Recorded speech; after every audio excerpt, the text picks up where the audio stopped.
ये हम लोग पाठ 16 ऊर्जा की वैकल्पिक स्रोत इस पाठ को पढ़ेंगे। ऊर्जा हमें कहां कहां से प्राप्त होती है और उसका उपयोग हम कहां कहां पर करते हैं। ऊर्जा के स्रोत क्या है, ये स्रोत कितने प्रकार के होते हैं, ये हम जानेंगे। क्या आप लोगों में से कोई बता सकता है कि ऊर्जा हमें कहां कहां से प्राप्त होती है? बताइए, ऊर्जा कहां कहां से प्राप्त होती है? सर, सूर्य से प्राप्त होती है और हवा से प्राप्त होती है और जल से प्राप्त होती है। इसके अलावा इसके अलावा तुम लोग बताओ और कहां से ऊर्जा प्राप्त होती है? हैं? बोलो भाई, कुछ भी बोलो जो तुम्हारे दिमाग में है, जिससे हमारे काम होते हैं। अरे कुछ बोलोगे? कोई दूसरा? मोटरसाइकिल किससे चलती है? Sir, petrol. पेट्रोल से। बिना ऊर्जा के चलेगी मोटरसाइकिल? नहीं चलेगी। नहीं चलेगी। खाना किससे पकता है? गैस। गैस से। ठीक है। ट्रेन किससे चलती है? कोयला से। कोयला वाली सुविधा नहीं है, अब डीजल, पेट्रोल और बिजली से चलती है। तो ये सारी जो ऊर्जा है हमें कहां से मिली? कहीं ना कहीं से तो मिली होगी। ठीक है। तो जैसे सूर्य वाला इन्होंने बताया, तो सूर्य तो ऐसा ऐसे ऊर्जा हमेशा मिलती रहेगी। लेकिन डीजल है, डीजल की एक मात्रा निश्चित है, खत्म भी हो सकता है ना? पेट्रोल भी खत्म हो सकता है। तो इसी को हम समझेंगे। देखिए, दैनिक जीवन में हमें बहुत सारे काम करने होते हैं और प्रत्येक काम करने के लिए ऊर्जा की आवश्यकता होती है। चाहे वो जिस तरीके का काम हो, चाहे वो मशीन के द्वारा किया जाने वाला काम हो, चाहे वो व्यक्तिगत या किसी पशु के द्वारा या मनुष्य के द्वारा या किसी और तरीके से कार्य का किया जाना, सभी में ऊर्जा की आवश्यकता होती है। ऊर्जा का सबसे बड़ा स्रोत हमारी पृथ्वी पर या इस यूनिवर्स में जो हमें दिखाई देता है वो सूर्य है। ये ऊर्जा का अपार भंडार है। सूर्य से आने वाली जो प्रकाश की किरणें हैं, वो जब पृथ्वी पर गिरती हैं तो पृथ्वी का वायुमंडल जो है उसका ताप बदल जाता है ना? तो जब सूर्य से आने वाली ऊर्जा पृथ्वी के आसपास के वायुमंडल यानी कि इसकी वायु को गर्म करता है। वायु गर्म होती है तो गर्म होने के बाद ये ऊपर उठने लगती है, ठंडी चीजें नीचे रखती है और ठंडियों में ठंडी चीजें भारी होती है। गर्म होने पर ये वायु हल्की हो जाती है तो ये ऊपर उठने लगती है। अब जैसे कहीं भी कोई पानी भरा हुआ है तो उस पर सूर्य का प्रकाश गिरता है, तो ये भी ऊर्जा के रूप में, नहीं ऊष्मा के रूप में, जल ऊष्मा के रूप में ऊपर, जलवाष्प के रूप में ऊपर उठने लगती है। जब ऊपर उठने लगती है, काफी ऊपर जाने के बाद ये वायु जो है, जलवाष्प जो है, संघनित होती है। संघनन के पश्चात ये क्या होती है कि बादलों का निर्माण कर लेती है।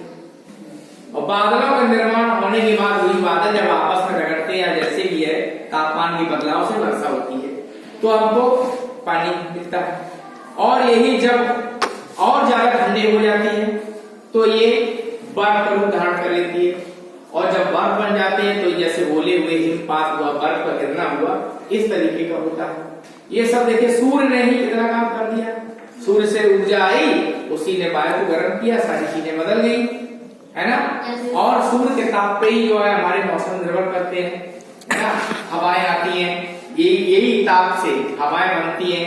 कहीं दबाव अधिक हो जाता है, कहीं दबाव कम हो जाता है, तो जिसके फलस्वरूप तेज हवा का चलना, आंधी का बनना या जो है तूफान का आना, ये सब जो है इसी वजह से होता है। ठीक है। तो अब हम ये ऊर्जा के स्रोतों के बारे में आगे जानकारी प्राप्त करेंगे। हमारे पाठ का नाम है ऊर्जा के वैकल्पिक स्रोत। वैकल्पिक का मतलब होता है विकल्प। ठीक है। ये तो पहले ऊर्जा के स्रोतों की जानकारी करेंगे, ऊर्जा के कितने प्रकार के स्रोत होते हैं। तो आपने भी तो कुछ उदाहरण बताए, है ना? जैसे कि पेट्रोल, डीजल, कोयला, ये सब आपने बताए। सूर्य ऊर्जा, जल ऊर्जा, विद्युत ऊर्जा, ये सब आपने बताए। ठीक है ना? तो उसी को थोड़ा हम और विस्तार का रूप देखेंगे। आप इस चार्ट को देख लीजिए। हमने इसमें ऊर्जा के स्रोत के रूप में बताया है ऊर्जा के स्रोत। ठीक है। तो एक होते हैं नवीकरणीय स्रोत, एक होते हैं अनवीकरणीय स्रोत। ठीक है। तरीके की चार्ट देख लीजिए। बाकी यही चीज हमने यहाँ लिख भी रखी है क्या कि ऊर्जा में दो प्रकार के स्रोत होते हैं। ये पहला अनवीकरणीय। अनवीकरणीय का मतलब होता है सीमित, इनकी मात्रा निश्चित है। जैसे घर में आप राशन खरीद के रखते हो तो वो सीमित होता है ना, एक निश्चित समय के बाद उसको टांगने का जगह नहीं, एक निश्चित समय के बाद वो खत्म हो जाता है। इसी प्रकार से ये थोड़ा अनवीकरणीय ऊर्जा के स्रोत किस लिए है? जवाब अनवीकरणीय मतलब सीमित, ये निश्चित है। जैसे मैंने स्टार्ट कर दिया कि हमने इंजन को स्टार्ट किया, पेट्रोल भरा उसमें या डीजल भरा उसमें, खत्म हो जाएगा। टैंकी की मात्रा निश्चित है, इतना ही भरा जा सकता है। घर में राशन वगैरह का खर्चा होता जाएगा, आखिर तो खत्म हो ही जाएगा। क्यों? कि वो सीमित है ना, वो सीमित है। ऐसे ही ये ऊर्जा के स्रोत है। जैसे हमने बताया कोयला, डीजल, पेट्रोल, मिट्टी का तेल, सीएनजी, एलपीजी, ये सारे ऊर्जा के स्रोत हैं। इन स्रोतों को पारंपरिक स्रोत भी कहते हैं। लकड़ी से खाना बनता था पहले, अब गैस से बनने लगा, तो लकड़ी की सीमित जंगल सारे काट डालोगे तो लकड़ी मिलना बंद हो जाएगी। अब ये सारी चीजें कहां से मिलती हैं? कोयला है, डीजल है, पेट्रोल है, मिट्टी का तेल, सीएनजी, एलपीजी, ये सारी पृथ्वी के अंदर से मिलती है। पृथ्वी के अंदर से सारी चीजें प्राप्त होती हैं। ठीक है, तुमने एक जगह का नाम सुना होगा, दुबई, है ना, यूएई इसको कहा जाता है, संयुक्त अरब अमीरात। वहां पर तेल के बहुत सारे कुएं हैं। अमेरिका में भी तेल के कुएं हैं, तेल के भंडार बहुत ज्यादा है। वहां वो देश अमीर इसीलिए है कि वहां पर तेल ज्यादा है। वहां तेल के कुएं, वहां से तेल निकाला जाता है, कच्चा तेल, उसको साफ करके अन्य जगहों पर भेजा जाता है। ठीक है, तो हमारे यहाँ उतना नहीं है, हमारे यहाँ ये सीमित है, बहुत कम मात्रा में है। तो अगर हम पृथ्वी को खोद करके ये सारी चीजें निकालेंगे, कोयला निकाल लिया, भाई पृथ्वी तो एक निश्चित ही आकार है उसका, उसके अंदर चीजें भरी हुई है, वो उनकी मात्रा निश्चित है ना। जब उसको निकाल के सारा खर्चा कर डालोगे तो बचेगा नहीं। तो ये पारंपरिक स्रोत है, इनकी मात्रा निश्चित है, ये किसी न किसी दिन खत्म जरूर हो जाएंगे। इसीलिए चूंकि ये खत्म हो जाने पर हम बाकी ऊर्जा कहां से लाएंगे, उसीलिए ऊर्जा के वैकल्पिक स्रोतों का इंतजाम किया गया। और ये वैकल्पिक स्रोत जो है वो प्रकृति प्रदान किए गए स्रोत हैं। उनमें से सबसे पहले आप देख रहे हैं, इनको नवीकरणीय या असीमित ऊर्जा के स्रोत कहते हैं। नवीकरणीय का मतलब क्या होता है पहले जानो। और ये अनवीकरणीय था। अनवीकरणीय का मतलब ये था जो दोबारा प्रयोग में ना आ सके, जिसकी रिसाइकलिंग ना हो सके। नवीकरणीय का मतलब है जिसकी रिसाइकलिंग हो जाए, जिन्हें दोबारा प्रयोग में लाया जा सकता है। जैसे पानी, ठीक है, पानी से हमने काम किया, पानी क्या हुआ, जल वाष्प बन के ऊपर चला गया, बादल बन गए, फिर वो किसी न किसी दिन बरसेगा जरूर, फिर नीचे आएगा, वो नष्ट नहीं हो रहा। समझे? सूर्य है, सूर्य अपार ऊर्जा का स्रोत है, बहुत ऊर्जा सूर्य में है, ये कभी न खत्म होने वाली ऊर्जा है। क्योंकि सूर्य में, अभी आप बड़ी कक्षा में जाकर पढ़ोगे कि सूर्य में एक क्रिया होती है जिसको हम कहते हैं हाइड्रोजन के छोटे छोटे नाभिक होते हैं, वो मिल करके बड़ा नाभिक बनाते हैं। तो उसमें जो है ये ऊर्जा निर्माण होती है, बहुत सारी ऊर्जा बनती है। थोड़ी बड़ी कक्षा में जाओगे तो तुमको देखने को मिलेगा, सुनने पढ़ने को मिलेगा। ठीक है, आगे उसका डिस्कस नहीं करेंगे, अपनी इसलिए शुरू करते हैं कि वैकल्पिक ऊर्जा के स्रोत है जल ऊर्जा। पानी ढेर सारा है, पृथ्वी पर 3/4 भाग पानी है। ठीक है, तो पानी बहुत सारा है, पानी को सही से इस्तेमाल करिए।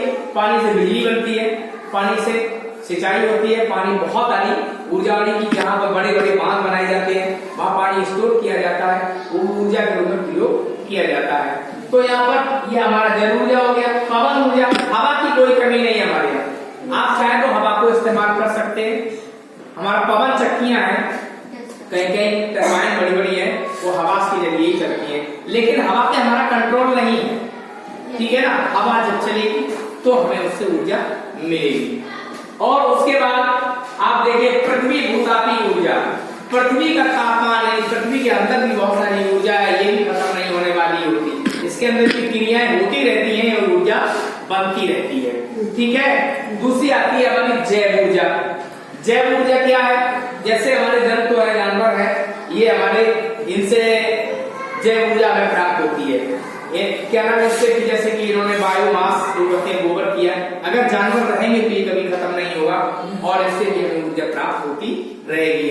अगर एक तरीके से देखा जाए, जितने भी हमारे वन है, वन को अगर हम काटना बंद कर दें तो ये भी हमारा न खत्म होने वाला ऊर्जा का स्रोत है।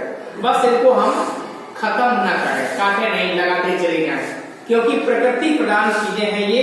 प्रकृति जितनी चीजों अपना बैलेंस करती है, नए पौधे उगते रहते हैं उन्हीं के बीच से, पुराने खत्म होते रहते हैं, तो ये भी एक अनवरत चलने वाला है। तो ये ऊर्जा के वैकल्पिक स्रोतों की हमने आपको जानकारी दे दी।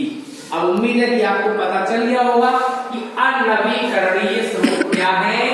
वे ऊर्जा के स्रोत जिनकी मात्रा निश्चित है, सीमित है, जिन्हें दोबारा प्रयोग में नहीं लाया जा सकता है, ये हमारे अनवीकरणीय ऊर्जा के स्रोत कहलाते हैं। डीजल, पेट्रोल वगैरह वगैरह आपको इसका बहुत सारे बता दिए और सब जानते हो, ठीक है। नवीकरणीय ऊर्जा के स्रोत एक ये असीमित हैं, ये कभी न खत्म होने वाले हैं, ठीक। इससे बता दिया गया सूर्य से प्राप्त ऊर्जा, सौर ऊर्जा, पवन ऊर्जा, जल ऊर्जा, जैव ऊर्जा, ये सारे सभी क्या हमारे कभी न खत्म होने वाले हैं, इसीलिए इनको वैकल्पिक स्रोत नाम दिया गया। विकल्प है ये, सीमित ऊर्जा के स्रोतों की ये विकल्प है।